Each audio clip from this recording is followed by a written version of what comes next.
1st October 2024. আমি discuss কৰিম these few topics from the Indian Express, Hindu and Assam Tribune newspaper.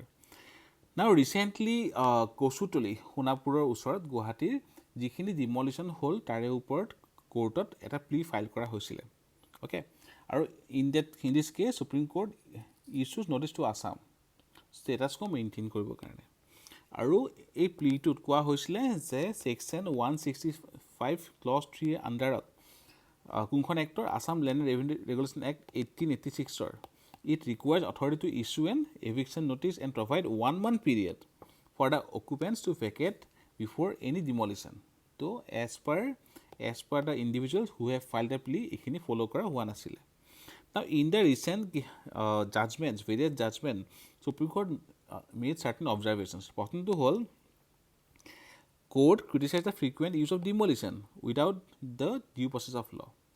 Now due process of law আমাৰ কনষ্টিটিউশ্যনত original লিখা হোৱা নাই বা আমাৰ লিখিত হবে নাই আৰ্টিকল 21 আণ্ডাৰত আমাৰ কি আছে procedure established by law okay but after the Maneka Gandhi judgement তাতে আমাক কি ক'লে যে that procedure should be just fair and reasonable and it becomes the due process of law okay now procedure established by law in given under article 21 তাতে কি কোৱা হয় ইয়াতে কোৱা হয় যে যিটো প্ৰচিডিউৰ আছে ঠিক আছে ল মেকিঙৰ যিটো প্ৰচিডিউৰ আছে সেইটো লেজিসলেচাৰে ফলো কৰিছে নাই তো তাৰে ওপৰতে কুৱেশ্যন আহিব পাৰে but under the due process not only the procedure, the wisdom behind passing of a legislation etc. that can also be checked because law should be just, fair and reasonable. So আমাৰ ডিউ process of ল কেতিয়াৰ পৰা আহিলে আমি ক'ব পাৰোঁ যে মনিকা গান্ধী জাজমেণ্টৰ পিছৰ পৰা আমাৰ কি হ'ল ইণ্ডিয়াত ফ'ল' কৰোঁ আমি ডিউ প্ৰচেছ অফ ল অলটো আমাৰ কনষ্টিটিউশ্যন ডাইৰেক্টলি লিখা হোৱা নাই ঠিক আছে আৰু এক্সপ্লিচিটলি ক'তো মেনশ্যন কৰা হোৱা নাই আৰু due process of law has a very wider scope যিটো আমি ড্ৰ কৰিছোঁ US কনষ্টিটিউশ্যনৰ পৰা হুৱেৰেজ প্ৰচিডিউৰ এষ্টাব্লিছড ল আমি বেচিকেলি ড্ৰ কৰিছিলোঁ জাপানিজ কনষ্টিটিউশ্যনৰ পৰা অ'কে নেক্সটটো হ'ল the court said that even if someone is convicted and the demolition cannot happen without following the rule of law. Now the concept of rule of law comes from Article 14. Article 14 আমি তিনটা document পঢ়োঁ এটা হ'ল equality before ল এটা হ'ল equal protection of law আৰু থাৰ্ডটো হ'ল ডিউ প্ৰচেছ অফ ল থাৰ্ডটো হ'ল ৰুল অফ ল অ'কে নাও কোৰ্টে আমাক কি ক'লে যে ৰুল অফ লটো ফ'ল' হ'বই লাগিব and rule of law was even declared a basic structure under various judgements যেনেকৈ ইণ্ডাছ আৰ্নি জাজমেণ্ট অ'কে নাও নেক্সট কি therefore proper procedural fairness is important আৰু Supreme Court highlighted that there is need to establish a balance between maintaining law and order and respecting individual rights. So ignoring the rights in the constitution যেনেকৈ article 300A তাত কোৱা হৈছে property ৰাইটছৰ কথা আৰু in fact 2024 চনৰ মে মাহত এটা judgement আহিছিলে আমি জানো সেইটো কলকাতা মিউনিচিপাল কৰ্পৰেশ্যন জাজমেণ্ট আৰু in that judgement right to property under 7টা চাব ৰাইটছ এক্সপাণ্ড কৰা হৈছিলে অ'কে আৰু যদি আমি চাওঁ সুপ্ৰিম কোৰ্টৰ ৰিচেণ্ট জাজমেণ্ট এটা হ'ল মনিকা গান্ধী কেছ তাত আমাৰ কোৱা হৈছিলে যে law should be fair just and reasonable that is due process of law the second one is the municipal corporation of Ludhiana তাত কোৱা হৈছিলে no authority can directly proceed with demolitions even of illegal constructions without providing notice and opportunity of being heard. So it comes from the principle of the natural justice. Okay. আৰু in the Oliga Telis judgment, etu koa hol Supreme Court emphasized the necessity of due process and ruled that eviction without notice violates the right to livelihood. So Oliga Telis is a famous judgment for right to livelihood. Then also the Punjab and Haryana High Courts intervention in no demolition. Court ki koisile intervened to stop the demolition in no by citing lack of due process and potential ethnic targeting. Now in this case what are the arguments in the favor of bulldozer justice যেটো আমি কোৱা হয় যে ডিমলিশ্যনৰ ক্ষেত্ৰত আমি এটা media use কৰে keyword এটা হ'ল এডাৰেন্স টু লিগেল প্ৰচিডিউৰ ষ্টেট গভৰ্ণমেণ্টে এইটোৱে কয় যে ডিমলিশ্যনছ are necessary because these are unlawful construction deterrence of criminal activities. State government argued that bulldozer action is a strategic tool to deter illegal activities. Restoration of the law and order, impartiality and non-targeting are fulfillment of the public demand. So অসমৰ এই ইছ্যুটো বহুত important GS চাইবৰ কাৰণে প্ৰিলিমছৰ কাৰণে and also' for the upcoming APSC CC interview next হ'ল the issue of sub district 39 new sub district to be functional from October 4th so' recently অসমত আমাৰ এডমিনিষ্ট্ৰেশ্যনৰ ক্ষেত্ৰত ভালেখিনি চেঞ্জেছ কৰা হৈছে আগতে আমাৰ কি আছিলে এখন ডিষ্ট্ৰিক্টত DC থাকে তাৰে আণ্ডাৰত ডিফাৰেণ্ট চাব ডিভিজন থাকে ৰাইট ডিফাৰেণ্ট চাৰ্কেল অফিচ থাকে এটচেট্ৰা নাও এতিয়া আমাৰ কি আমাৰ এতিয়া অসমত নতুনকৈ ইমপ্লিমেণ্ট কৰি থকা হৈছে the Politico administrative structure. Now, why political administrative structure? Because our attack one constitution ki thakibo, there will be one MLA. Right? That is a people's representative. Second year ki thakibo, jeru sub-district hoy, yar ejon ADC thakibo sub-district. Right? That is a permanent bureaucracy. Also, yare under thake our circle office. Our circle office to court thakibo the same constituency. So, one constituency, one subdivision, one circle office. আৰু লগতে এটা হ'ল আমাৰ permanent civil servant বা permanent executive তেখেত হ'ব ADC আৰু লগতে আমাৰ নন পাৰ্মানেণ্ট বা টেম্পৰেৰী MLA ঠিক আছে টোটেল আমাৰ চাব ডিষ্ট্ৰিক্ট কিমান হ'ব আল্টিমেটলি 126 আছে কনষ্টিটিউচন শ্ব'ত in future it will be 126 চাব ডিষ্ট্ৰিক্টছ লগতে 126 circle office So the new sub-districts will be overseen by ADC with support from 2 assistant commissioner and a team of departmental official and staff. 13 sub-districts will be spread across 21 districts. So there are 4 sub-districts for Kamrup Metro. Eta hol Dispur with headquarters at Dispur, Dimoria with headquarters at Honapur, New Guwahati aru sub-district with headquarters at Hengerabari aru Jalukbari sub-district with headquarters at Jalukbari. Now these are the sub-districts created or these are the staff pattern. Now I have taken this screenshot from the Assam government website. আৰু ইয়াতে যদি আমি চাওঁ ইণ্টাৰভিউৰ কাৰণে important হ'ব পাৰে যে আপোনালোক বেলেগ যিবোৰ ডিষ্ট্ৰিক্টৰ হয় সেইকেইখন ডিষ্ট্ৰিক্টত কিমানকেইটা চাব ডিষ্ট্ৰিক্ট এলাউ কৰিছে right and this is the new administrative structure of the চাব ডিষ্ট্ৰিক্টছ চ' এইটো আমাৰ ইণ্টাৰভিউৰ কাৰণে বহুত বেছি ইম্পৰ্টেণ্ট হ'ব আমাৰ নেক্সট টপিকটো হ'ল the core sector's output tanks for first time in 42 months. Now, core sector mane ki hoy? Core sector growth refers to the growth rate or the increase of output production from the core industries. Now, our core industries ami jodi kau, ami after sector eta hol petroleum and refinery production, jot amar weight ase 28.04%. Ami itu dhoro index of industrial production IIP. Okay. Next to hol electricity 19.85, steel, coal, crude oil, natural gas production, cement.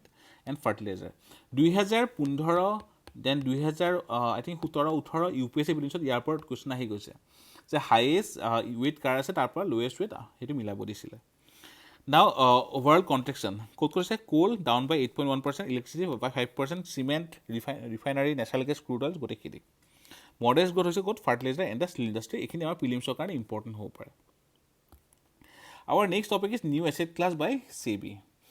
So, the Securities and Exchange Board of India, SEBI, has announced the introduction of a new asset class and a liberalized mutual funds light framework aimed at enhancing the investment landscape in India. Yet, key feature ki hol benefits of the new investment scheme. The new investment product aims to provide investor with a professionally managed and well-regulated product.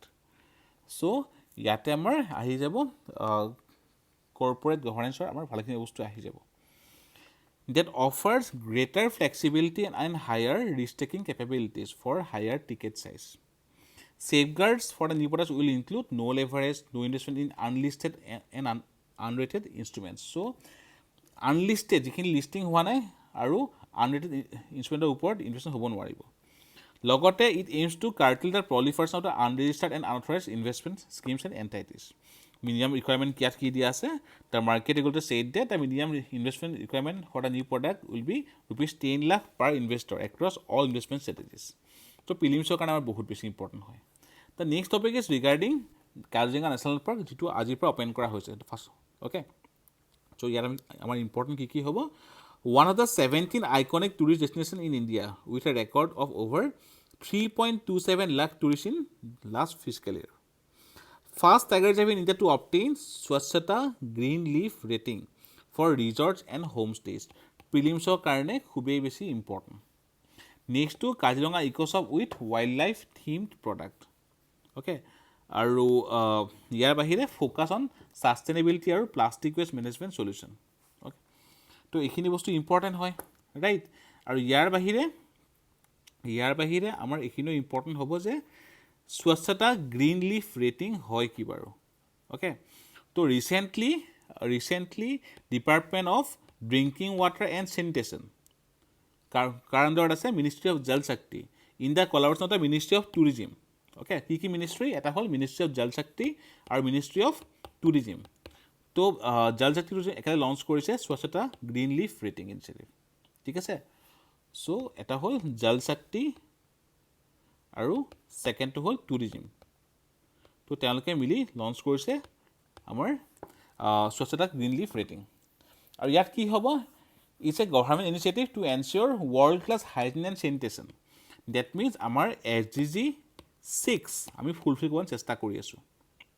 Objective prevent pollution আৰু এইখিনি ক্ষেত্ৰত Madhya Pradesh has taken the lead by obtaining the first 5 Swachhata green leaf rating certificate of the recognition ঠিক আছে প্ৰিলিমছৰ কাৰণে important হ'ব পাৰে ইয়াৰ বাহিৰে আমি যদি চাওঁ যে কাজিৰঙা তাত ৰিভাৰ ওপৰত কুৱেশ্যন আহি গৈছে APSC বেলেগ এক্সামত কি আছে ৰিভাৰ ডিফ্লু ৰিভাৰ মৰা ডিফ্লু মৰা ধনশিৰি আৰু ব্ৰহ্মপুত্ৰ লগতে দ্য বিগ ফাইভ কাজিৰঙা বুলি কোৱা হয় Indian rhinoceros royal Bengal tiger Asian elephant wild water buffalo আৰু স্ৱেম্প ডিয়াৰ ইয়াৰ বাহিৰে ইয়াত 4টা ডিয়াৰ স্পেচিছ পোৱা যায় এটা হ'ল sambar then Indian muntjac then hog deer and eastern swamp deer status national park in 1974 tiger reserve 2007 recognized as important bird area by BirdLife International.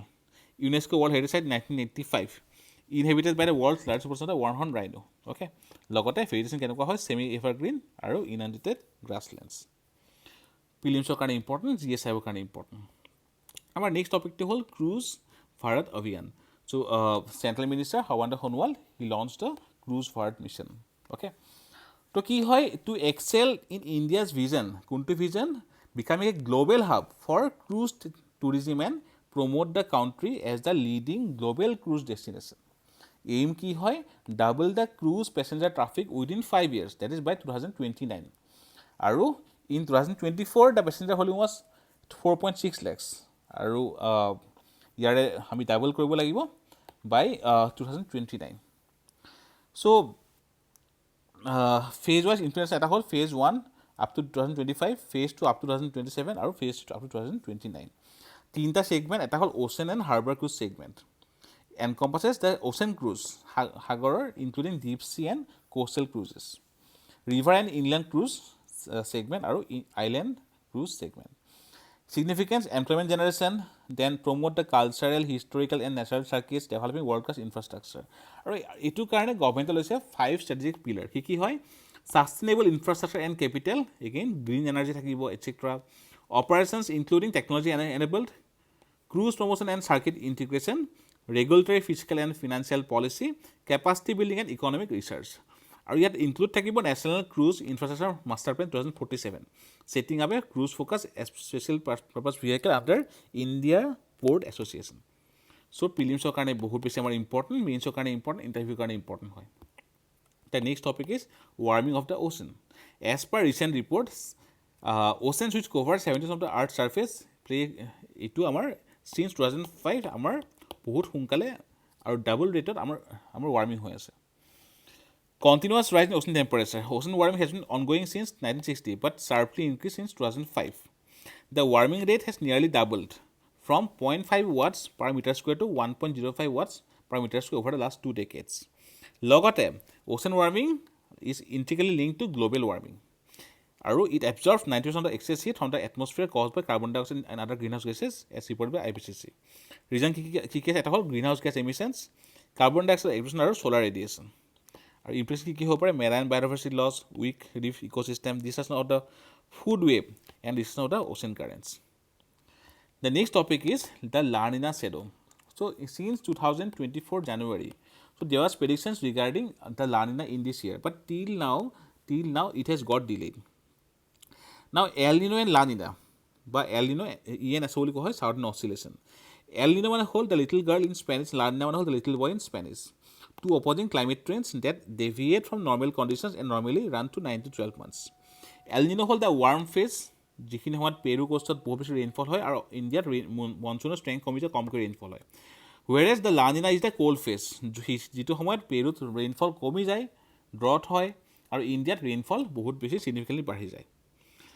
Now delayed onset of La Nina and monsoon retreat. La Nina দেৰি হোৱাৰ কাৰণে এটা বস্তু কি হয় যে there is a concern regarding air quality. Why?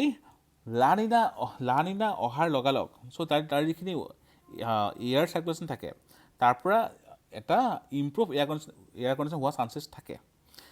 La Nina, known for its impact on atmospheric circulation, typically brings stronger winds and improve pollutant dispersion. তাৰমানে পলিউশ্যনখিনি ডিছপাৰ্চ হৈ যায়, তো কনচেণ্ট্ৰেট হৈ নাথাকে। It helps the cities to address the pollution issue. But uncertainty surround the La Nina has complicated the expectations. Okay, লগতে stubble burning is a serious issue for Delhi, আৰু it can create a very high pollution in the region without the La Nina. Now, atmospheric conditions and their role in air quality. The NIS SAFAR model indicates that delayed retreat of monsoon and slower La Nina development presents a serious threat to air quality in Delhi. Next to monsoon's extended withdrawal usually leads to high humidity, calm winds, anticyclonic circulation, etc. Next to whole local pollution and transport. So actually key hoy, whenever there is La Nina, it is intricately linked with stronger jet stream, বা stronger permanent westerly jet stream.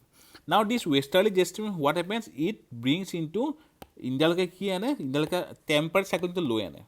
And whenever there is La Nina is strong, winter to thanda besike hoy, but at the same time there is winter rainfall. Or ami jano jodi rainfall hoy, there will be atmospheric instability. And whenever there is atmospheric instability, tate amar temperature inversion possible no hoy. Now temperature inversion is intricately related to the pollution in Delhi. যেতিয়া আমাৰ ইনভাৰ্চন হয় তেতিয়া পলিউশ্যনৰ চান্সেছ বহুত বেছি বাঢ়ি যায়, সেইকাৰণে আমি ৱাটাৰ স্প্ৰে কৰোঁ etcetera. Now whenever there is La Nina, তাত আমাৰ কেতিয়া উইণ্টাৰ ৰেইনফল থাকে, it helps break the temperature inversion, that is the end there by help in addressing the pollution issue in Delhi. Okay, so' সেইটো কাৰণে আমাৰ important হয় GS1 আৰু প্ৰিলিমছৰ কাৰণে। Next is regarding the India's silver dividend or silver economy. Now silver economy কি হয়? It focus on goods and services for the elderly people. Okay, and India is facing a significant demographic shift. আমি এটা কৈছো আমাৰ we are a young generation, right, and young population. আমি এইটো কওঁ demographic dividend. আৰু shift to কি? Rising elderly population and projected to be double by 2050. Now there will be needed certain reforms such as healthcare reform. So rising healthcare consumption. The healthcare consumption among the elderly in India is currently $7 billion USD, with a substantial portion suffering from chronic ailments. Then multi-sectoral approach. So yet our social, health, economics, digital sector, etc. Infrastructure enhancement. We will need teleconsultation, etc. যিহেতু elderly হয় সকলোবোৰ hospital যাব নোৱাৰিব পাৰে। Also we will need the workforce. Now financial security inclusion সেইটো কাৰণে we will need the insurance. Already government এই বছৰ announce কৰিছে 70+ কাৰণে আমাৰ সবৰ ইনসুৰেন্স থাকিব। Okay, Ayushman Bharat. Community sensitization, digital adaptation, etc. Economic opportunities, the silver economy focused on goods and services for elderly is projected to grow significantly. Health and wellness market potential. Healthcare consumption accounts for 1/3 of the elderly's total expenditure. So there is an opportunity. Government initiative, senior able citizens for re-employment in dignity, sacred, and the Senior Care Aging Growth Engine says to connect seniors with job opportunities. Prelims are kind of important, mains are kind of khube beshi important. The next topic is having private participation in India's nuclear energy. So India government it a plan kori ase to expand nuclear energy to partner with the private sector. Our focus whole developing Bharat small reactors and Bharat small modular reactors. Now it will help India to achieve the non-fossil fuel energy goal by 2030, placed in COP26. Now there is limitation due to Atomic Energy Act. The current legal framework ki hoy, Atomic Energy Act 1962 gives the Indian government control over nuclear energy activities. Our section 3 of the Act restricts the private sector. Department of the Atomic Energy and Nuclear Power Corporation of India Limited (NPCIL) manage nuclear energy. Private participation has been limited. Our legal frameworks are needed as private investment in small modular reactors requires a conducive regulatory framework. okay, as per Niti Aayog report. Challenges এটা হ'ল legal restriction, next to regulatory independence, next to investment uncertainty আৰু liability concern for the civil liability for Nuclear Damage Act 2010. Now, civil liability on Nuclear Damage Act 2010 is a significant piece of legislation for addressing liability and compensation. Main aim to provide framework for compensating victims of nuclear damage. Okay, liability, the operator of the nuclear installation is primarily liable for nuclear damage. And logote cap take a maximum 1,500 crore. If the damage exceeds the amount, central government will cover additional cost up to 300 million of the SDR or special drawing rights. Now, special drawing rights. Our UPSC কাৰণে important হয় SDR. Previously, our ইয়াৰ ওপৰত question আহিও গৈছে. So, SDR is not a currency. SDR can give the liquidity to government আৰু এটা কি হয় IMF member international monetary fund member এইখিনি এটা claim হয় আৰু SDR কি থাকে it's a basket of currency. US dollar থাকে, euro থাকে, yuan থাকে, Japanese yen থাকে, British pound থাকে, etc.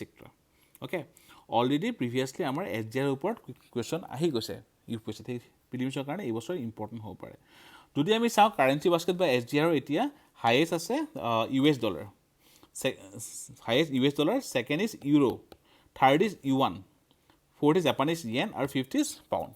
Okay, আৰু recently 2016 যেটো yuan আছে yuaনৰ weight to increase কৰা হৈছিলে 12.28% from 10.9%. ঠিক আছে, so SDR is also important. Then claims commissioner act provides for a copy of a claim commissioner to adjudicate the claims for compensation.